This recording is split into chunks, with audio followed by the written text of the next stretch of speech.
गांव वाले के कोई सपोर्ट नहीं, खाली बदनाम करते हैं। वो देखो लुलवा जा रहा है, ऐसे वैसे ऐसे बोलते हैं। ऐसे बोलते हैं, कंकड़ मारते हैं, पागल वगल सब कहते हैं। कंकड़ भी मारते हैं आपके ऊपर? जी, इसलिए मैं गांव में नहीं रहता, केवल घर में ही रहता हूँ और घर से बाहर नहीं। और खाली गौरव भैया के पास और घर में घर और बस। और सुनसान एरिया में चल जाता हूँ जहाँ पर अकेले कोई नहीं रहता, कोई जहाँ पे ना हो, बस वहीं जाता हूँ। अब समझिए कि जो है ये सोचते हैं मेरे लिए, गौरव भैया इतना क्यों करते हैं, राहुल भैया इतना क्यों करते हैं। आखिर मुझसे कुछ पाते भी नहीं है, न मैं इनको पैसे भी देता हूँ, कुछ भी नहीं करता हूँ, खाली जाता हूँ बैठता हूँ और कुछ भी नहीं। हम जैसे जाते हैं, क्यों कहते हैं मुझे खाना खा लो, क्यों कहते हैं कपड़ा पहन। देने वाले किसी को गरीबी न दे, देने वाले किसी को गरीबी न दे, मौत दे दे मगर बदनसीबी न दे।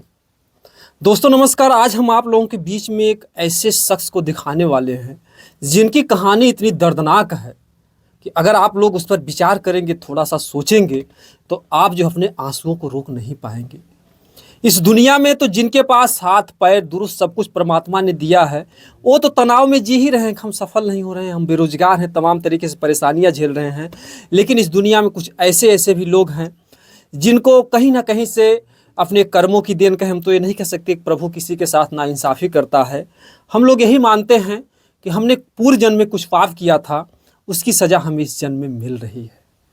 तो हम जिनके साथ में खड़े हैं, एक ऐसे व्यक्ति हैं जिनके पास पूरा शरीर तो है, लेकिन शरीर में कुछ ऐसे ऐसे दर्दनाक घाव मिले हैं कि कैसे आज हम लोगों के बीच में जिंदा हैं। ये तो प्रभु की कृपा है और आप लोगों का आशीर्वाद है। हम लोगों का भी सौभाग्य है कि ऐसे जो है महान व्यक्तियों से मिलने का जो है हम लोग को सौभाग्य प्राप्त हुआ। क्योंकि आप लोगों ने देखा कि हमारे इतिहास में कुछ ऐसे भी लोग थे, जैसे सूरदास जी थे, उनको दिखाई नहीं देता था, लेकिन वो कितने कितने जो है दोहे चौपाई, कितने छंद जो है उन्होंने लिख डाले। और तमाम आप लोगों ने गीत गानों के माध्यम से देखा होगा जिनके पास आंखें नहीं हैं और कितने सुंदर सुंदर गीत गाते हैं। आज हमारे बीच में जो है दीपक कश्यप जी हैं। आज इनकी हम थोड़ी कहानी को जानेंगे और किस तरीके से संघर्ष कर रहे हैं।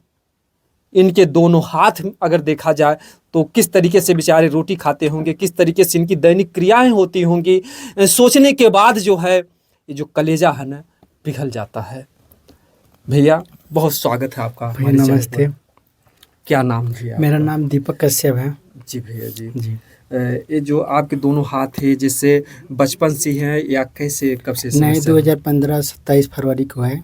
अच्छा जी, मैं गया था शौचालय के लिए। अच्छा तार काफ़ी लटका था, कम से कम 5 फुट के दायरे में। अच्छा अच्छा। मैं मुड़ी करके गया नीचे से, और राहर था, राहर के फूल में कुछ था कीड़ा मकोड़ा, और बाल में कुछ चढ़ गया। मैं ऐसे गया निहर की, बाल में कुछ चढ़ गया और तार ऐसे लटका हुआ था। जब मैंने बार अपने झाड़ने से स्टार्ट किया तो तार ऐसे टाइट था, हल्का से लपक गया और इसमें टच हुआ और मार दिया।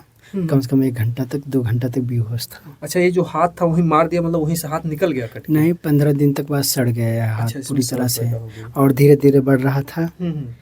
तो पैसे ना होने के कारण तनी से कटाने में दिक्कत हुई। फिर 3-4 दिन के बाद हाथ कटा गया। अच्छा, मतलब ये हाथ पूरा चला गया। इसकी जो अंगुलियां हैं ये भी मतलब ये सब उसी लाइट की वजह से? जी, ये सब सिस्टम सब जाम हो गया।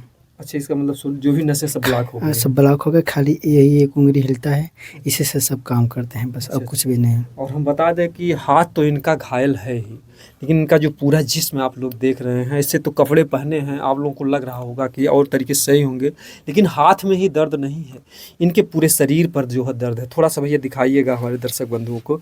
ये देखिए लाइट के जो घाव हैं किस तरीके, जैसे लगता है कि डॉक्टर ने जगह जगह पर ऑपरेशन किया है। पीठ में जो है जिस तरीके से घाव और जख्म है, ये तो माता पिता का पुण्य प्रताप था कि इनकी सांसें बच गईं। और जिस तरीके से आप देखिए सामने जो है पेट में जो है किस तरीके से घाव हैं। तो हम लोगों का दिखाने का एक मकसद है कि इतना जो है घायल होने के बाद, अच्छा पैर में भी है? यहाँ सर्जरी हुई है, यहाँ से कटा हुआ। अच्छा, दोनों पैर में? जी, और पूरे यहाँ से लगा हाथ। अच्छा, ये मतलब 2015 में हुआ था आपके साथ? जी। तो कैसे कैसे जो है माता पिता या भाई किस तरीके से है घर परिवार में? मम्मी को ब्लड कैंसर हुआ था दीपावली के मतलब धनतेरस के दिन। वो 5 बजे मर गए। यही जो पिछला दीपावली भी था 1 साल पहले? जी। पिताजी की क्या कंडीशन है? पिताजी मानसिक रूप से सही नहीं है, अच्छा, कुछ नहीं करते। देखिए कहते हैं ना कि मुसीबत अगर आती है तो चारों तरफ से आती है। कितनी उम्र होगी भैया आपकी? हमारी होगी वही 29 29, 28 28। 28-29 साल की उम्र है। और ऐसे में जो है पिताजी तो मानसिक रूप से डिस्टर्ब हैं ही, साथ ही साथ जो है पिछले जो है दीपावली की को इनकी माता जी को भी ब्लड कैंसर हो गया और इस दुनिया से वो चल बसी। इसके बाद भैया फिर कैसे, जो लोग हाथ पैर दुरुस्त हैं, हर परिवार से दुरुस्त हैं, उनके लिए तो इस महंगाई में खाने पीने के लिए तकलीफ होती है। कैसे आपका जो जीवन यापन चलता है? बस गांव में रहते हैं, गौरव भैया के पास आते हैं, गौरव भैया पूरा सपोर्ट करते हैं, कहते हैं कि जो भी कुछ चाहिए मुझे आप बता देना, मैं आपको दूंगा, चाहे जो भी कुछ कमी भी होगी तो हम हर प्रकार की मदद करेंगे आपके लिए। तो मैं उन्हीं के साथ रहता हूँ, उन्हीं मेरा सपोर्ट करते हैं, गाना से लेके म्यूजिक तक, वीडियो सब।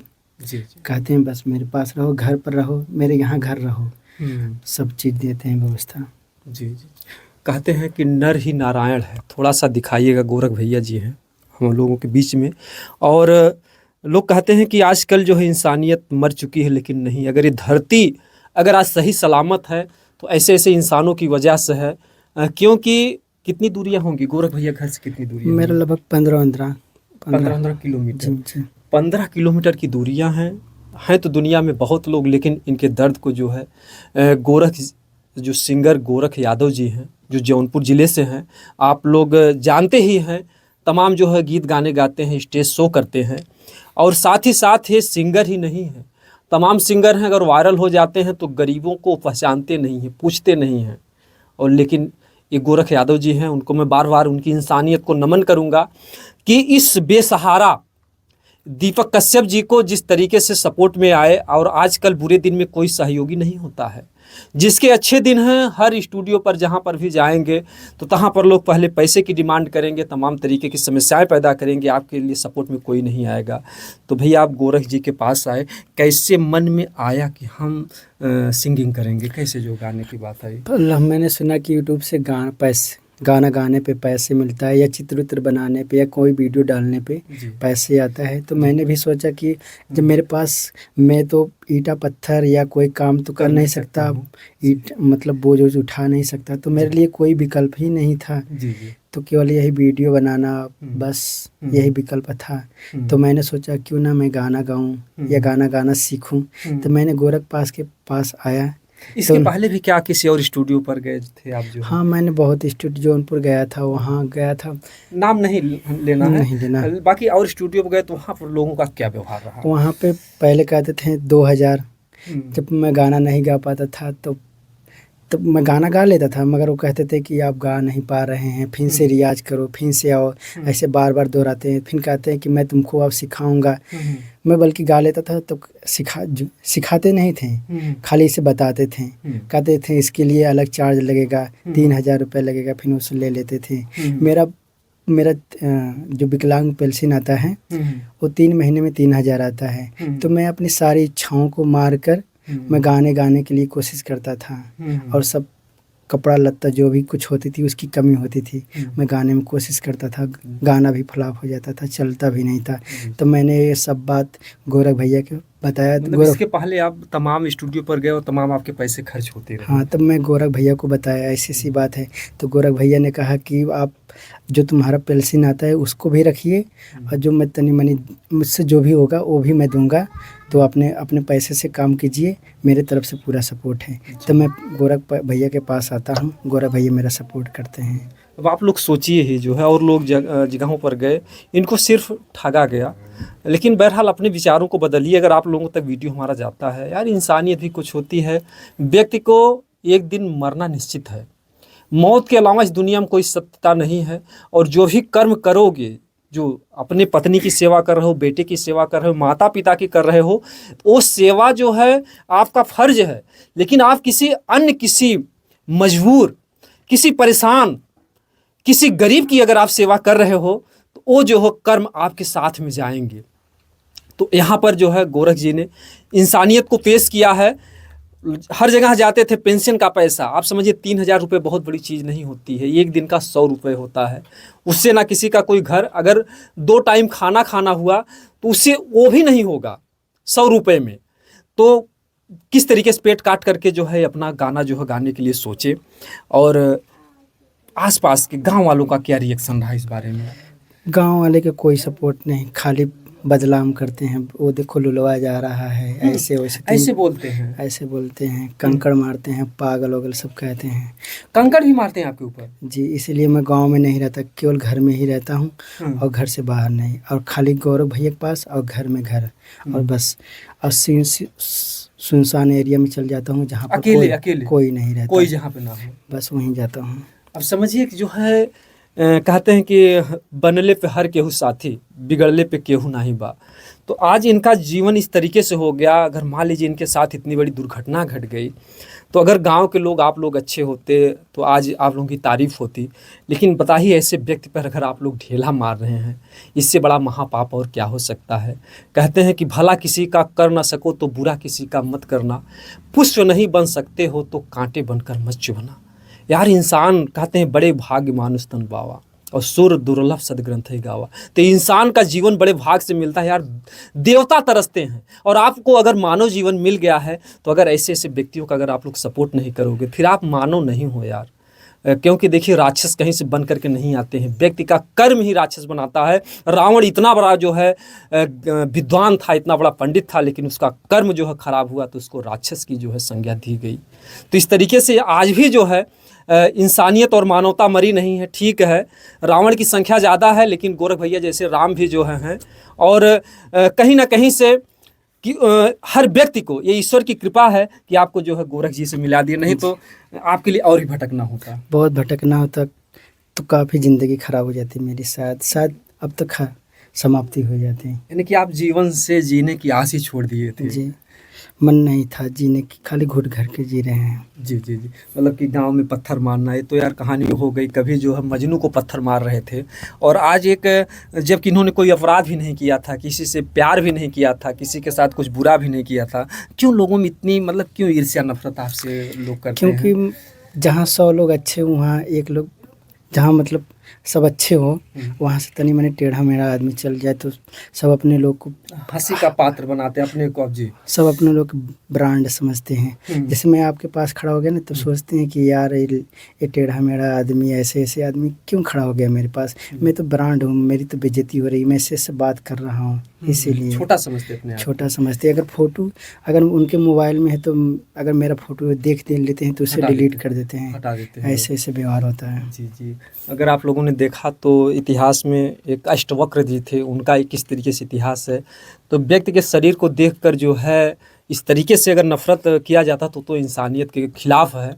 बहरहाल मैं इसकी घोर निंदा करता हूं जिनके ऐसे विचार हैं, लेकिन ठीक है, समाज है, अच्छे और बुरे दोनों लोगों से मिल करके बना हुआ है। अगर बुरे लोग नहीं रहेंगे तो अच्छे लोगों को कौन जानेगा, कौन तारीफ़ करेगा, हाँ गोरख भैया ने ऐसा अच्छा काम किया। अगर सब लोग अच्छे हो जाएंगे, ठीक है, समाज के दो पहलू हैं, लेकिन इंसानियत और एक सोशल मीडिया पे, हमें नहीं कहते पत्रकार हैं, ठीक है, हम एक यूट्यूबर हैं, लेकिन लोगों से निवेदन करेंगे कि ऐसी दशा जिसकी भी हो, किसी के ऊपर हंसना नहीं चाहिए। हो सकता है कि भगवान कभी आपके भी साथ, आपके भी परिवार के साथ कभी कुछ ऐसा हादसा कर दें। जन्मजात नहीं थे, बिजली के साथ इनके साथ दुर्घटना घटी।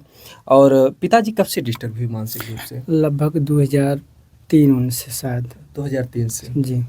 तो फिर जो है जब डिस्टर्ब हो गए होंगे तो कोई काम भी नहीं कर पाते? मैं उनको जानता तक भी नहीं था जब 2003 में, इतना मतलब जानकारी भी नहीं थी। क्यों, क्या इधर उधर भाग जाते थे क्या? भाग जाते थे, पोखरी में कूद जाते थे, फिर भाग जाते बहुत दूर दूर, कम से कम 2-3 महीने गायब थे। और आपके भाई वही हैं कि नहीं? भाई एक हैं। अच्छा, वो उनका क्या रवैया रहता है आपके? मैं उनकी तरफ से सही रवैया है। अच्छा, प्यार मोहब्बत देते हैं भाई का? छोटे हैं बड़े हैं आपसे? बड़े हैं। आपसे बड़े हैं जी। अच्छा, आपका सपोर्ट करते हैं? जी, सपोर्ट करते हैं। अगर सपोर्ट घर वाले नहीं करते तो हम यहाँ पर खड़ा नहीं होते, तो कहीं पर होते, इधर उधर भटकते हैं। मतलब किस तरीके से आते हैं? 15 किलोमीटर जो दूरी बता रहे हैं आप? वो साइकिल से आते हैं। साइकिल से आते हैं जी। इस तरीके से देखिए, आप जिसके हाथ पैर दुरुस्त हैं उनको तो तकलीफ़ होती है 2-4 किलोमीटर, लेकिन ये 15 किलोमीटर का संघर्ष करते हैं। और हम चाहेंगे कि जो हमारे दर्शक बंधु हैं, कुछ आप अपनी जो गीत गाने गाए हैं उसको थोड़ा सुनाइए जी। एक मेरा बोल बम का गीत आया है, अभी जल्दी में लॉन्च हुआ है, ऐसे बटे।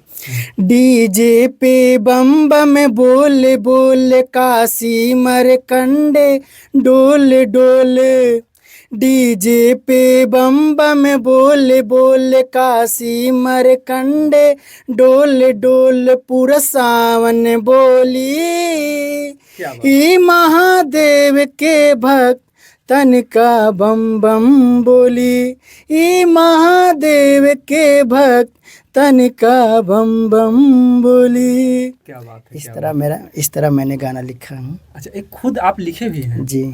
देखिए क्या मतलब कि अब ईश्वर की कृपा है कि खुद गाते भी हैं और खुद राइटर भी हैं। बहुत बड़ी बात है। इतनी कला होने के बाद भी अगर कोई इन्हें सम्मान नहीं देता है तो बहुत बड़ी दुर्भाग्य की बात है।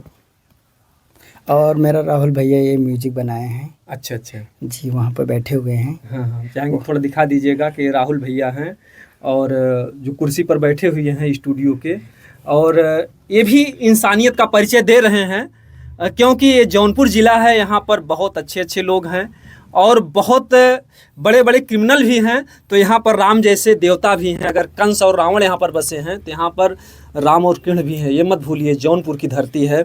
और मैं बता दूं कि और भी जो इनके गीत गाने हैं जो इन्होंने गाया। ये बीमार हैं खुद भी, मगर मेरे लिए वो बहुत करते हैं। अच्छा, रात को जाग जाग के वीडियो बनाते हैं अथवा मिक्सिंग से सब करते हैं। अच्छा, इतनी तकलीफ में भी। अच्छा, खुद बीमार है लेकिन फिर भी आपका सपोर्ट पूरा कर रहे हैं। जी। तो मतलब कि इन लोगों की बातों को सोचकर जो है दिल में क्या आता है कि यार ईश्वर ने हमको कैसे मिलाया, पूर्व जन्म का इनसे कोई रिश्ता था? बहुत पता नहीं, मुझे लगता है कि मैं किस जन्म का इनका खाया हूँ, इस जन्म में मुझे जेल तो उनके सुविचार हैं और क्योंकि कहीं न कहीं से उनकी मानवता, इंसानियत, और कभी जो कुछ भी है भाई, मन तो इतना भावुक हो जाता होगा कभी कभी कि आंसू आ जाते होंगे आपको। आता नहीं, मतलब रात को जब सोते हैं 11-12 बजे तब ये सब बात दिमाग में चलता है, कम से कम 2-3 बजे तक। क्या क्या बातें आती हैं? ये सोचते हैं मेरे लिए गौरव भैया इतना क्यों करते हैं, राहुल भैया इतना क्यों करते हैं। आखिर मुझसे कुछ पाते भी नहीं है, न मैं इनको पैसे भी देता हूँ, कुछ भी नहीं करता हूँ, खाली जाता हूँ बैठता हूँ और कुछ भी नहीं। हम जैसे जाते हैं, क्यों कहते हैं मुझे खाना खा लो, क्यों कहते हैं कपड़ा पहन लो, तुम्हें कपड़ा चाहिए, पैसा चाहिए, साइकिल बनवाना है, रिचार्ज करवाना है, वो मुझसे क्यों पूछते हैं ऐसे बार बार। तो यही सब मतलब ये लगता है कि एक अपनापन है, जिस तरीके से माँ ध्यान देती थी उस तरीके से लोग ध्यान देते हैं। हाँ, ये लोग हमेशा पूछते हैं, भाभी भी पूछती हैं। भाभी दरवाजे पे खड़ा होते देर तुरंत भाभी पूछती हैं खाना खाए, पानी पिए, पानी पी लो, ये सब पूछते हैं हमेशा तुरंत। और मेरे साथ नहीं, जो भी आते हैं यूट्यूबर या गाना गाने, उनके साथ भी ऐसा व्यवहार। मैं सोचता हूँ कि मैं पागल हूँ क्या, मैं पहले यहाँ क्यों नहीं आया। अच्छा, ऐसा मन में विचार आता है, ऐसा क्यों, मैं इनसे पहले क्यों नहीं मिला गौरव भैया के पास। तो गौरव भैया से मिलकर मुझे बहुत आनंद आया। और जीवन देखिए, समय से पहले और किस्मत से ज़्यादा कुछ होता नहीं है। जब भी समय था आप मिले, और आपके मन में जो ये सवाल होता क्यों करते हैं, तो ये क्यों करते हैं इसका मैं आपको बता दूं कि केवल आप दिल से उनको दुआएं दीजिएगा, यही उनके लिए जो है लाखों करोड़ों के लिए है कि आप दिल से दुआएं देंगे। उनके जो गोरख भैया के परिवार है, उनके जो बाल बच्चे हैं, विकास करें, निरोगी काया रहे, तो आपका आशीर्वाद ही उनके लिए सब कुछ है। क्योंकि एक व्यक्ति अगर इतना कुछ कर रहा है तो कहीं न कहीं से वो नर नहीं, एक नारायण है, और नर के ही रूप में नारायण होते हैं। मैं सोचता हूँ कि अगर हमारा पहला पेमेंट आएगा तो मैं पहला पेमेंट अपना स्टूडियो में, इस स्टूडियो में लगाने। बड़ी बात है कि इन्होंने अपना कहा, ये नहीं कहा गोरख भैया की स्टूडियो में। यही शब्द बोलने की एक शैली होती है।